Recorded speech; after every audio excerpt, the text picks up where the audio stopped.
আসসালামু আলাইকুম সবাইকে। আজকে আপনাদেরকে দেখাবো বড় বড় চিংড়ি মাছের ভুনা।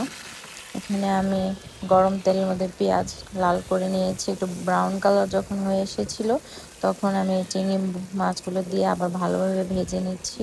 একদম চিংড়ি মাছগুলো লাল হয়ে আসলে আমি একটু লবণ দিয়ে নিলাম পরিমাণ মতো, একদম ভাজা ভাজা করে। দেন আমি এখানে বাকি ইনগ্রিডিয়েন্টসগুলো দিব।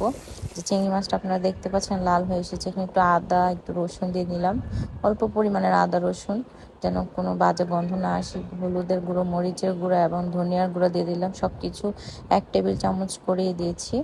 এখন আমি এই মশলাগুলো আরও ভালোভাবে ভেজে ভেজে ভেজে নিচ্ছি, যেন মশলার কোনো কাঁচা গন্ধ না থাকে। 1 কাপ পরিমাণ পানি দিয়ে দিলাম, পানি দিয়ে একটু কষিয়ে নিব, ঢাকনা দিয়ে ভালোভাবে বলক উঠিয়ে নিব।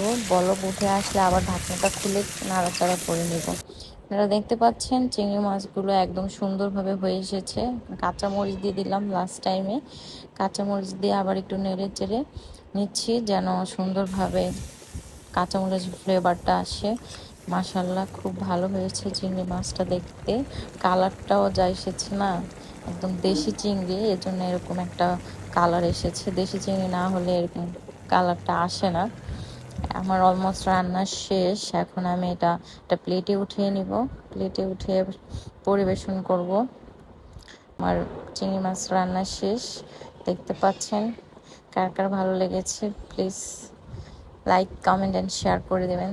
Thank you for watching my video.